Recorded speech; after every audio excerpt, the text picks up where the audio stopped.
Brexit can be explained by convergence of many trends within the British society, very different, with very different reasons for it, and confused. One, there is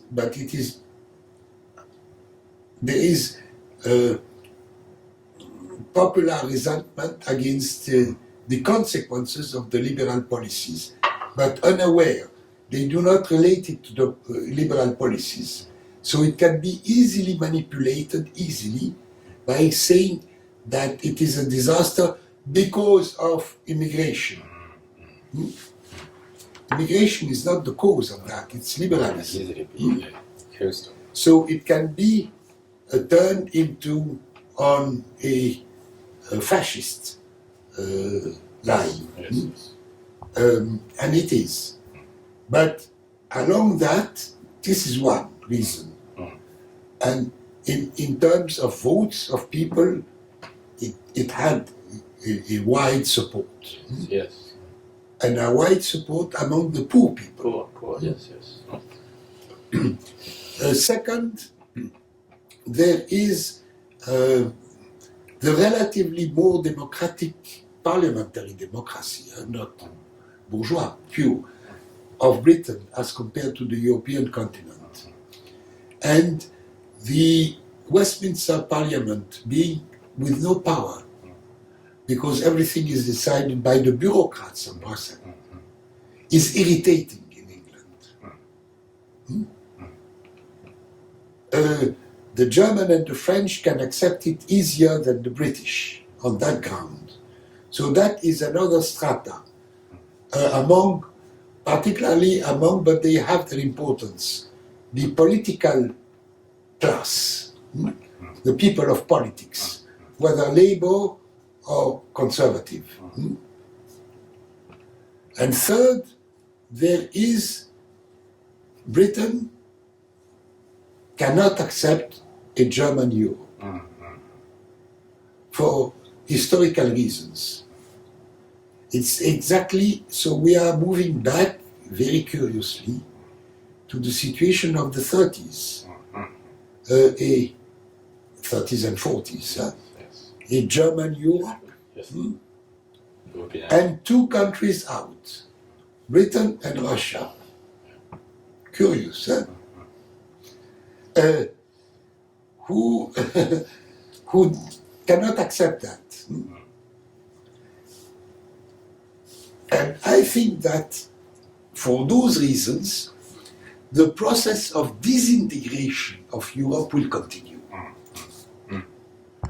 Now, nobody knows, I don't know at least, and I think nobody could know, whether this process will be fast or slow. I think, but with no proof, that probably it will be slow, because there are plenty of capacity to resist to a fast disintegration. But disintegration will continue. That is not necessarily taking the same form. After Brexit, you can have Sweden moving out. And since Norway is out, Sweden, Norway, perhaps Denmark and Britain, going back to the pre-European project of North Europe free zone. Free trade zone.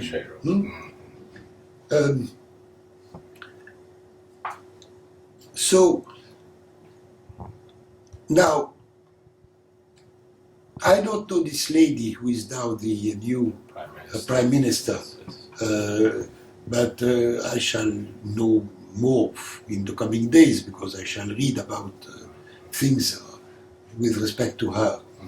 But for sure, it's not Brexit from the left, it's Brexit maintaining right line. It's not Brexit in order to have a better social policy. It's Brexit in order to continue to have the same as bad social policy, but more independent from Europe that is from Germany, but not less independent, not less dependent of the US, more dependent of the US. And this is what has been by part of the conservative leaders thought as we can compensate the small losses in Europe by more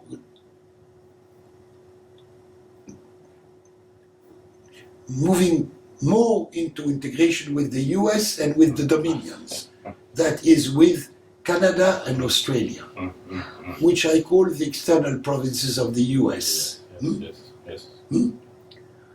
And that is important for China, because Canada and Australia are Pacific states also, not only Canada Atlantic, but Pacific, and Australia is fully Pacific.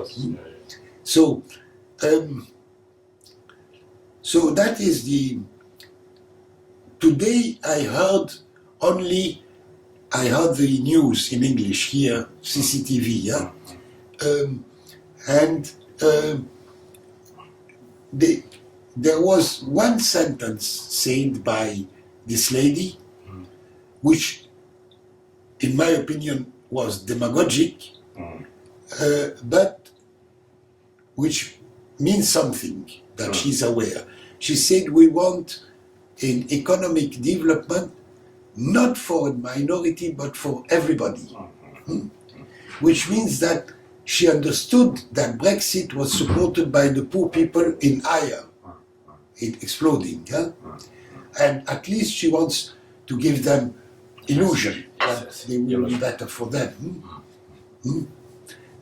That is my understanding of why did she say that. She is just, she will be Prime Minister tomorrow. That was her first speech before being Prime Minister, but nominated as such.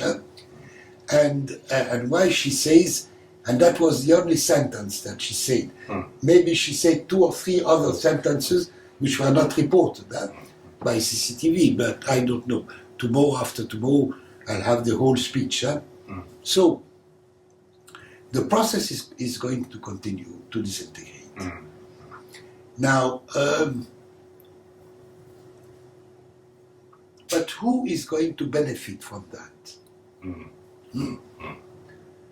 And here I am really sad, really terribly pessimistic like you. This is a historical chance for the left, for the communists.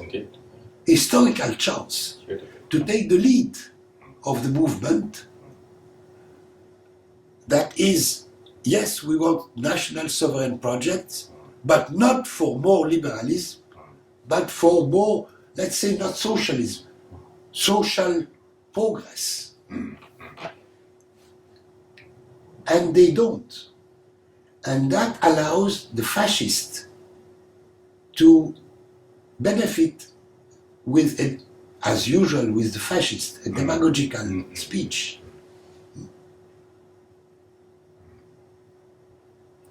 And this is what is happening.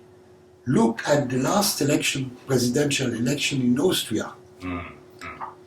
The so-called Green who was elected, his election is now disputed. There will be new elections.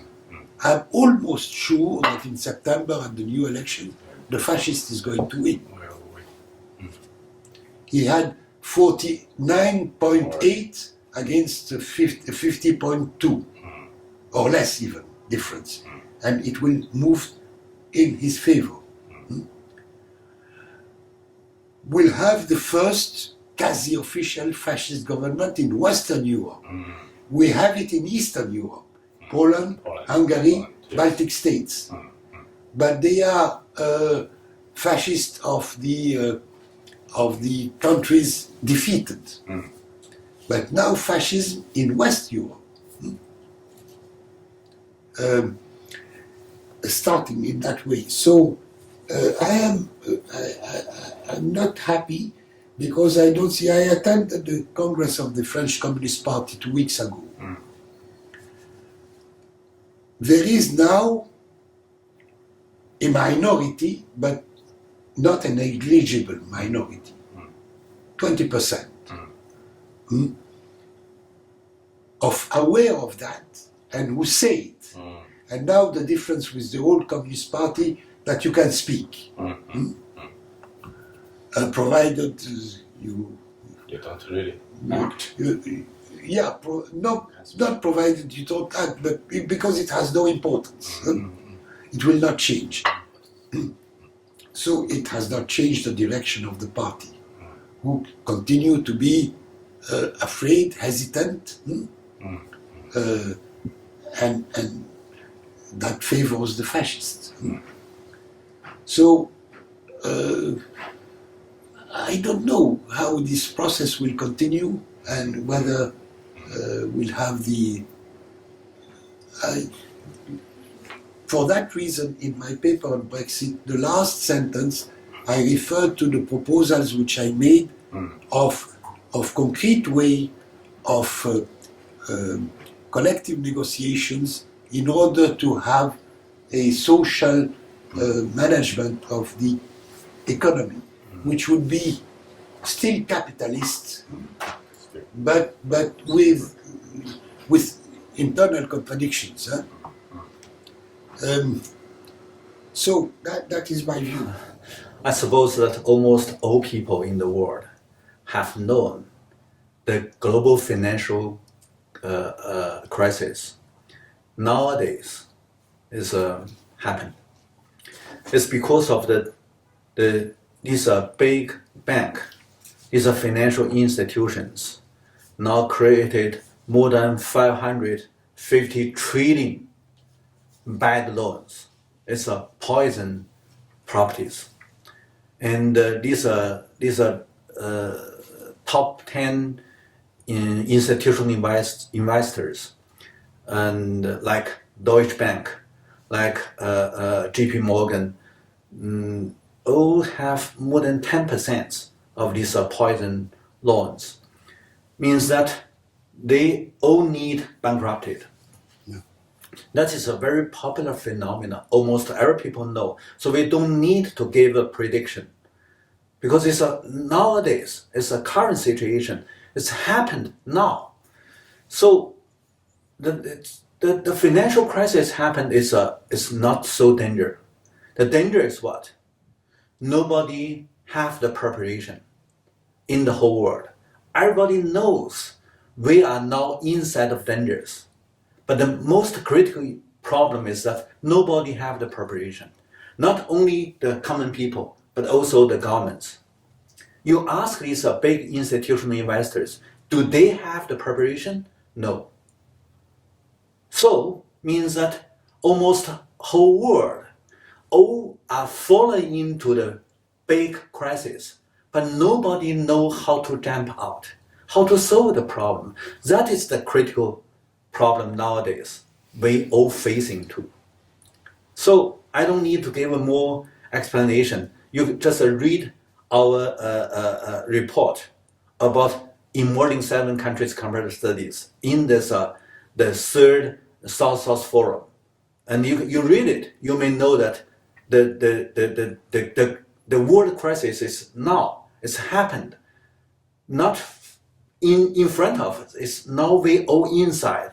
It's because of nobody know how to deal with. So people think that okay, we still be here, but we should aware that almost every big financial crisis happened may turn to the war, to the fightings.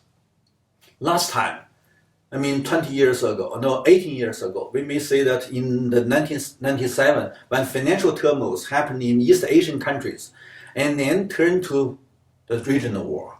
Regional war one after another. You can see that not Afghanistan and the Middle East and the Balkan area and whatever, and also the East Europe. One by another regional war happened. Nowadays, the most critical region is South China Sea. So no matter whatever they give an explanation, reasonable reasons, whatever, but indeed that's followed by the financial capital crisis. Because we are nowadays in the financial capital crisis, so the financial capital must do something to turn the crisis into the fightings. Yeah. I totally agree with you. I just had some points. As you say, it's also my opinion, we are in the financial crisis and we are not on the way out of it. It is going to continue and deepen. But the logic, you say financial capital has something to do. They will do nothing. Because the logic of that system is a very short-run logic. The $500 trillion of bad loans was the counterpart of their ability to turn all productive activities into subordinate subcontracting for financial capital. And this is what it's the exclusive logic, and this is why it's a fascist logic, because it is a logic which leads to the help for everybody, provided a handful of people get more rich every day. But that cannot rule the world. You cannot rule the world with that.